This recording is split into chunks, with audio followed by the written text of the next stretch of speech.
Hello, everybody, and welcome to another episode of Victory Leaders Lounge. Today, I have another wonderful guest here. Her name is Angie Ruff. We'll get to her in just a second.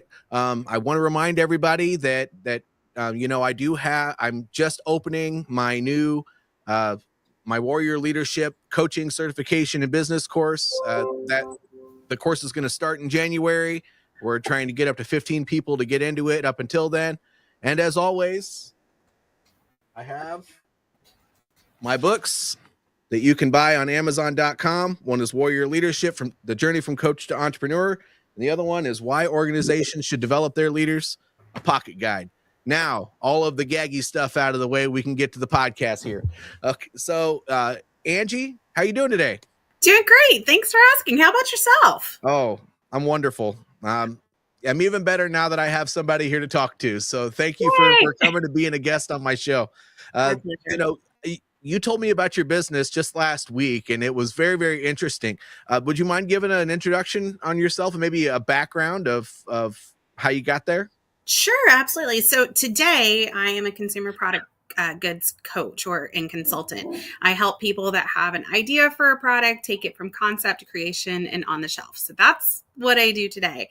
But how I got there was actually a journey that started even before high school, where I was sitting in a classroom and they had all these, kind of like a day where they bring in the professionals, the different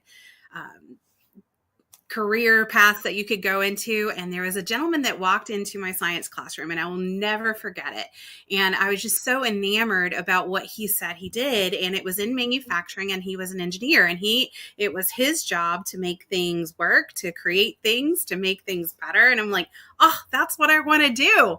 So it led me into this. I want to be an engineer. I'm going to be an engineer, going from that into textile manufacturing and then plastic extrusion. And then from there, food manufacturing, which has been where I've spent the majority of my career.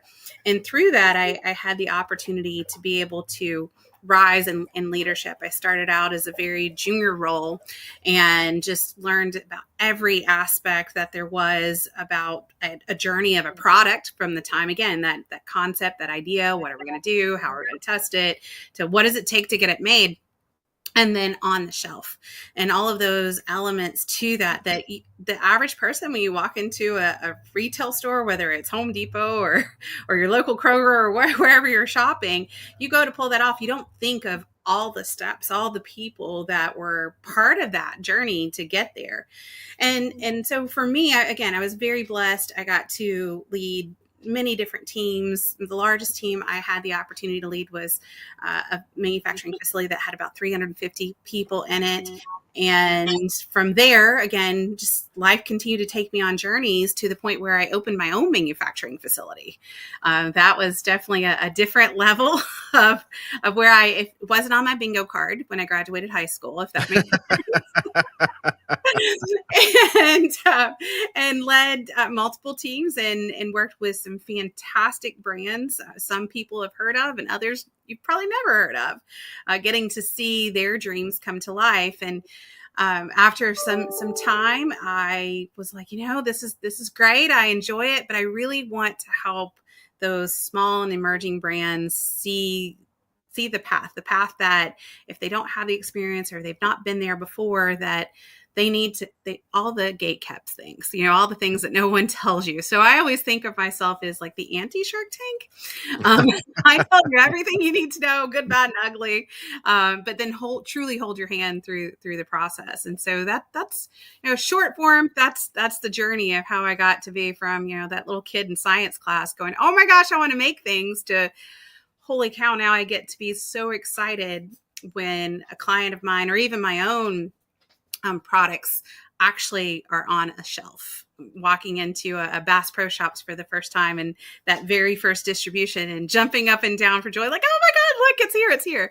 So those are some big wins. That's really cool. You're speaking my language. My career in the Army, I was doing warehousing and transportation logistics. So all of the above. Now, the shelves that I put stuff on, I wouldn't necessarily jump up and down, because it was usually in some supply room or something like that somewhere. But nonetheless, it was always very exciting to make sure that the troops got what they needed. So I understand, and I can appreciate the complexity of all that you had to go through while you were putting all that together. And it would be very exciting to see something like that at a store. Yes, very much so. So, one thing that I always try to highlight on these shows is why an entrepreneur. So you did all of these wonderful things, and I'm sure as a senior warehouse manager, you were probably making really, really good money. I mean, you were probably working a heck of a lot of hours. I mean, that's just kind of how that job goes. But I mean, why go from the comfort of having that guaranteed paycheck to being an entrepreneur? Right. Excellent question. And I actually got to VP level. I was on task to get to C-suite. I mean, it definitely was going to be my next step. So my last job was vice president of operations of a large manufacturing facility. And it was a lot of the things that, everyone gets into business for. You're looking for freedom, right? You're looking for freedom of time, freedom to be able to, work with the people that you want to work with, people that, hire the people you want to hire. But more importantly for me, it was treating the people the way I felt they should be treated. And I mean, I really truly do mean every job that I had, there was always a subset of culture where the people that made the lowest were disregarded, in my opinion. They were not celebrated. They were not given the accolades that they truly deserved. And when I started my business, I knew that had to be the forefront. And I sat down with an amazing HR consultant and I said, look, you're going to think I'm crazy, but I want to do a floating holiday for every employee's birthday. They have to use it 30 days before or 30 days after their birthday, but they deserve to be celebrated for the day that they were born. It's not a religious thing in that sense. It truly is because of you, where you're here and you're helping me achieve my dream of helping other people achieve their dreams. And it was something that was very core at the crux of creating the company for me. Another piece of it was also I involved all of the employees at every level when we created our core values for the company. It was very important to me to have the buy-in and make sure that the values were the same across, regardless of your level of education, how much money you make, or how much PTO time you get, all of those things. It was very important to me that everybody was truly involved there. And then the third thing that I would say is, and this isn't employee focused, it's actually customer focused. I still remember a day, again, prior job, where we had a customer that their business was that they did different types of baked goods at like carnivals, right? Mm-hmm. So you think of like cinnamon rolls and various other types of yummy desserts, right? That were way too fattening for us, but we eat them every time we go to the carnival. And we, in the company that I worked for, we did their dough mix that they had. And what always bothered me was I would hear upper level management, well, mostly C-suite, say things like, oh, here come the dirty carnies. That's not okay. We don't need to treat anyone like second-class citizens. So to me, it was so much more than just the employees being treated fairly, but it was also the customers, regardless of what they sell, who they sell it to, that they truly, are treated with respect. That makes good sense to me. And it again, that you and I are on the same sheet of music with that too. I mean, that's part of the reason that I had a very difficult time transitioning from the military going into civilian employment, to be quite honest with you. It didn't matter if I had a role at Lowe's at one time. I mean, wasn't the highest paying job in the world, but that was probably the only one where they treated their people with respect. Otherwise, the more money I made, the higher level roles that I got, people just, it's like you use Shark Tank, but that I know you were talking about the business money where you get people who invest in your business, but I feel like the civilian workforce is kind of a Shark Tank too, where everyone is kind of out for themselves, and yeah, they're smiling and the culture and all that other stuff that these companies focus on, but at the end of the day, they how closely are they holding these values when they get these trainings and they do all these wonderful things that they're supposed to do? How are they really living what they speak? And the military, we had to. At the end of the day, we had to rely on the person to our left and right, and so if we didn't necessarily like everybody we worked with. That's not the point. But you treat everybody with respect because everyone and every job matters. And so your whole philosophy on business is wonderful. And I wish more people would adopt that. Just out of curiosity, what do you do from a culture perspective? I know you said you develop the values with your employees, but I'd just like to know, in your opinion, what's a best practice that you put in to make sure that, because those people that showed up when you created those values, they're not necessarily going to be the same group of people that are going to be there 6 months or a year from then. So how do you uphold those values and keep that company culture to the same standard that you started with? Right. It's really important that you have to stay engaged. So for me, it was having regular meetings with the initial individuals that represented whether or not it was the same people or not, it was the same level of position in the company, to make sure that we were upholding it and having kind of those check-ins, if you will, almost like a temperature check of the company. So we would do that. We would also do regular celebrations, just even if it was something silly like, yay, we made it, everything shipped on time this week, or everything was produced on time this week. Just the little, I think it really was important to celebrate and to continue to celebrate all of the little things that made it important. And then, again, getting that engagement, like you mentioned, I mean, having the opportunity to create ways that the employees can connect with each other, where you don't have people stuck in a, in an office all day, right? When it came crunch time, instead of hiring temps to be able to come in and do it, nope, office people came out and worked on the production line with everyone else. And I love that. The final part there was, I never asked anyone to do anything that I would not do myself. And I mean that from the bottom of my heart. It's, if it was lunchtime and a truck needed to be loaded, go to lunch. I'm loading this truck for you. So I'd jump on the forklift myself and do that. It was all of those little things that were just, I maybe think they're little things, but to that other person, they were seen, they were heard, and they knew that I was going to be right there in the trenches with them, regardless of what was going on. Oh, I love that. True leaders, they don't just talk the talk, they walk the talk.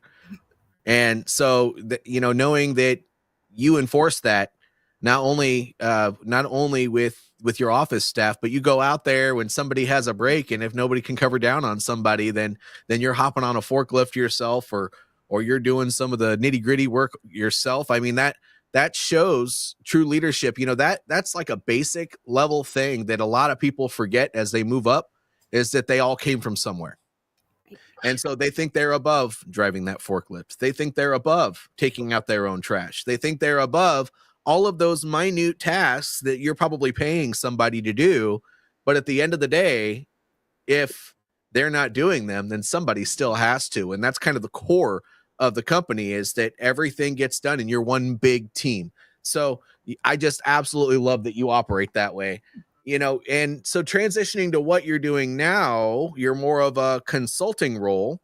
Correct. And so tell us more about that. I'm really interested to hear more about that.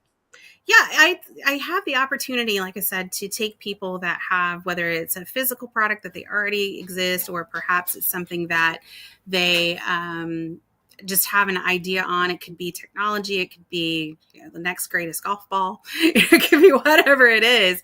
And I help guide them through the framework of getting it to market.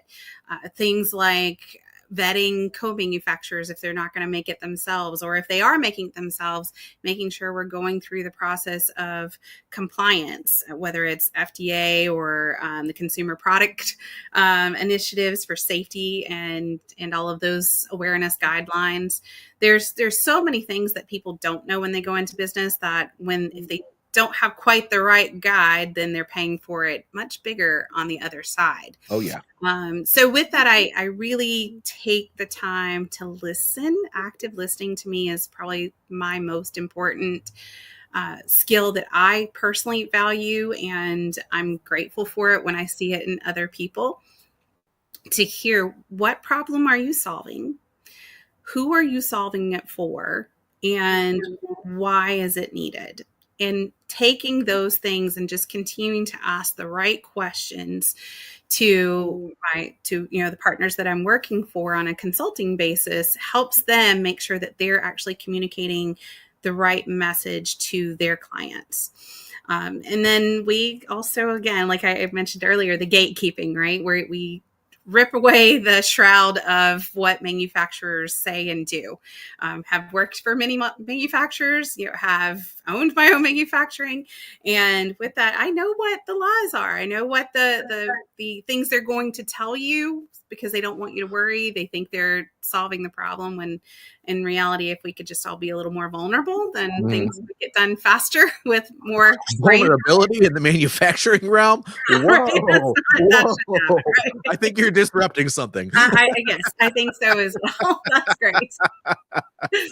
But it is true. So again, if you've got something where this is your idea, but you've never made a bag, or you've never made a shirt, or you've never made a recipe before at that scale, we unlock all of that, and we're very transparent. That's the other big thing about it, is transparent vulnerability and transparency. So when we bring on a client, we onboard them, we break down everything that they've got, they know to date, and then we map it out in a nice, organized fashion, so they know what to expect, what's next. They can see in live time what we're working on, and then they can ask questions if they wake up at 3 a.m, throw it in their portal to be able to, for us to see it when we wake up the next day. And just have that open dialogue to be able to not be so scared to take the leap to launch something. Because I think a lot of people don't go into entrepreneurship, don't launch the thing. Or my favorite conversation that I have is when someone goes, they see something on the shelf, I had that idea 2 years ago and I didn't do it. Why? Because I didn't know what to do, or I was scared. So my approach very much works to take away all of those fears. And when we have our check-in meetings with the client, it's, so what's keeping you up today? What's, and I'm not a business coach, I'm a product coach, but it lets us know if there's something about the product that they're not happy about, they're frustrated about, or they think the messaging isn't quite right. And so we're able to dive into, okay, so this is your concern. Gut checks are great. They typically give you the next step. And then we incorporate that into our process to make sure that we've identified and clarified anything that needs to be fixed. Sounds to me like you kind of are a business coach, to be quite honest. I mean, if you get to VP level, or if you're starting a company, I mean, you understand the complexities of what a business takes to operate. I mean, you're very much in it at that point. Right. Well, before I go any further, just out of curiosity, and we can continue talking after this, but if somebody wanted to get in contact with you, how would they do that? So super easy. Angie Ruff on LinkedIn, flavorcraftconsulting.com. That's our website. You can find every way to connect with me on there. I also have my own personal webpage. It's my full name, angeliaruff.com. You can see where I've done speaking engagements and various things of that nature. You can even find me on Facebook and Instagram. Same thing, Angie Ruff. It's pretty simple. Okay. Or Angie Ruff on Facebook and Instagram. Okay, so I'll put that up on the ticker next time you start talking here. I don't want to interrupt our conversation to do that. But so now you help people, and you call it branding. And so that's awesome that you do that. And most people, when they consider branding, it's the look of the product, the feel of the product, the color of the product. the website, all the other fun stuff. But I know you and I talked about this, and Yes. I don't want to steal your thunder. So for you, when you say that you help people with their branding, what does that mean to you? Great segue there. And it actually happened again just last week. Hey, Angie, my buddy has this great idea for a project. We just created a logo and we created a website, but we don't have a product. I'm sorry, what? So it happens more than you think. And so for me, branding it's everything that starts all the way at the beginning of the idea. It's the making sure you have a product that works, making sure you have a product that is functional, actually solves a problem. There's been case studies where people have created these great products. I think it's Juicero was one. They were going to create a juice in under 3 minutes. Well, guess what? Ninja already does. So it was all geared towards the juicing industry, but there wasn't a big enough demand for a single juicer to sit underneath your cabinet that you're probably only used twice to make it a go. So we take all of those elements, and to me, branding, like I said, really is the whole enchilada, if you will. It's what's inside, it's what wraps around it, and it's the sauce on top. Because if you have to explain to your customer what your product does, you've lost them. If you have to explain to your customer this whole long 14 paragraph story of why you've named your brand, the brand that you've named, because it means something to you, but it doesn't mean something to someone else, you've lost them. So it's all of those elements of branding that come so much before the logo and the website. Mm-hmm. Yep. Yeah, you have to establish yourself as a mission and a brand and a mission and everything else. You have to solve a problem, everything, before you can get to the product. I mean, yeah, you have to have the product. I mean, it has to solve a problem, but you have to understand, how to brief that to the world before you can start putting a fancy logo on there, before you can build a website on it and all that other stuff. I mean, otherwise, all you're doing is wasting all kinds of money and time, because it doesn't cost a lot of money to build a website, to do your logo, but it does take a lot of time, especially once you establish yourself as a brand. Now that's everything you put out on social media. That's what you wear on your shirt. If you're that type of a person, these days, that's not always necessary. People don't necessarily advertise themselves that way anymore. But, a brand is so much more. So I love that you kind of go into the nitty gritty with them and help them understand how to do that, because not a lot of people do. There's a lot that you need to do before you talk to that graphic designer. Yes, 100%. Colors matter. Yes. Colors matter. Font matters. What images you choose matter. What you may think lands may not land with your desired consumer. Mm-hmm. Yes, I completely agree.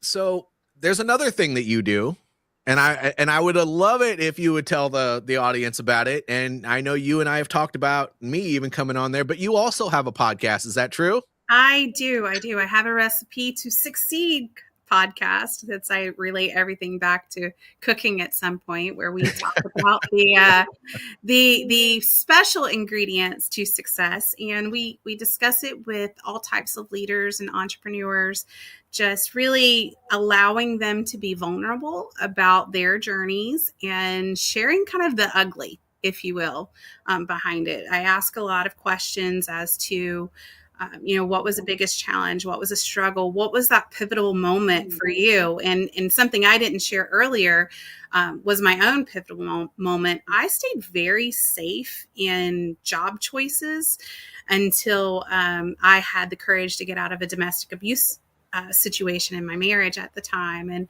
it wasn't until that I had the courage to get out of that my career took off.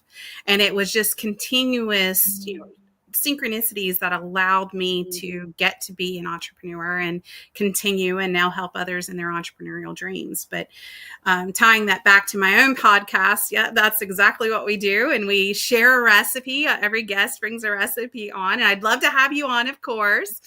And at the end of the year, we do a digital cookbook. So everybody has their recipes online. We even had someone recently that had a handwritten recipe from her grandmother from the 30s. And so we actually put that picture onto it. So it's captured forever. I mean, how amazing is that? And oh my gosh, are they gonna get their wrist slapped because they gave up grandma's recipe? I mean, it's interesting you say that. So she was very concerned about that, but she didn't have children and her sister didn't have children. Oh, okay. And if she didn't share, the recipe was going to die with them. Oh, so wow. So it was an opportunity for her to be able to allow her grandmother's recipe to live on. When something's good, it's good. I mean, there's no other way to say that. It's got to get out there if you don't have anybody to pass it down to. That's true. So that's excellent. So many wonderful things. I think that you are probably one of the only people in my network that takes people from concept to put on the shelf. And I think that understanding logistics, you and I probably think very similarly, by the way, because you don't think of that necessarily the product. You think of all the companies that go into that product, all the hands that touch that product before it gets put on a truck and sent over to the store and all that other stuff. But logistics is wonderful. So I'm glad you do that. But, because we're getting close to the end of the podcast here, I would love it very much. And by the way, thank you for being vulnerable and sharing your domestic abuse story with us. I think that, that sends a message in itself, and that message to me, and you'll have your own message probably to share in a minute. But I think that if you are not whole with yourself, then you can't go out and succeed in the things that you're trying to do for not just yourself, but for other people. You got to be a whole person. And it sounds to me like you became a whole person once that situation was, I hate to use the word resolved, but that it was no longer happening anymore. Correct. So, I mean, that's a wonderful story in itself. But if you had a message, or if you want to share a little bit about maybe a promotion you have going on or anything, definitely a special message with the audience. But what would you want to share with us today? Yeah. So, I mean, I guess the biggest thing is you don't have to go life alone. You do have a choice who you do life with. Right. And when you find that you have people in your life that aren't serving you, then you need to find a new tribe. You've probably heard the phrase, if you're the smartest person in the room, you need to get a bigger room. So I would say embrace that. Don't be afraid to be vulnerable with people that may have more experience than you, or more education than you, or even just more life experience. Maybe they've had street experience that you've not had. Those kind of elements to it. And to tying that back to my own business, one of the reasons why I created a group coaching program was to be able to allow people to share their experiences with other entrepreneurs at the same time. Because that, to me, there's power in numbers, there's power in vulnerability. And, at the end of the day, if we really harness that could be a superpower. And to have so much knowledge in one space to be able to share, well, I tried getting my product in Ace Hardware stores and it went like, stinky pot or something. You can share the challenges, the joys, the lows, but it's so much more powerful to make sure that you create those boundaries for yourself and respect yourself enough to surround with solid humans that really want to see you succeed. Isn't that the truth? It takes a village to make something happen. Yes. And when somebody relies on themselves, you can only take yourself so far. You need the examples of other people. You need the creativity from other people. You need the support from other people. You need the perspective from other people. If you really want to take something to the next level. I mean, I'm sure you can sustain your income if you try to do things by yourself, but if your goal is to be more, then go find more. You're not going to find it sitting at Fort Couch. You're just not. So gotta use that. Thank you. Well, sorry, that was when I was in the military. That was what we always used when we retired from the military. We're PCS in the Fort Couch. That's a permanent change of station. Excellent. Love it. So thank you, Angie, for being a guest. Real quick, do you have a promotion or anything that's going on right now in your business that you would like to share? Yes, absolutely. So right now, well, we actually do a workshop every month, but the big workshop that we're doing in November, if this airs in November, or actually we're live, so I know it will, is we're doing a trademark workshop. It's all of the secrets we're actually doing in collaboration with a trademark attorney, and it's a fabulous workshop that you'll get takeaways from, and you can find that on our website, flavorcraftconsulting.com /workshop. It's an amazing opportunity to really hear from not only the trademark attorney, but someone that's been in manufacturing and distribution, what you need to know if you've got something that you're considering getting a trademark, or maybe you already have a trademark and you're not sure if it's fully protected. So that would be our big thing we've got right now. Very good. You heard it all from Angie, folks. That's flavorcraftconsulting.com, and you can find Angie Ruff on LinkedIn, Facebook, and Instagram. So look her up. I don't think you'll be disappointed. So this was another episode of Victory Leaders Lounge. And thank you, everybody who's tuned in now and who watches this in the future. Have a good day, and don't forget to vote. Yes, vote. Definitely vote.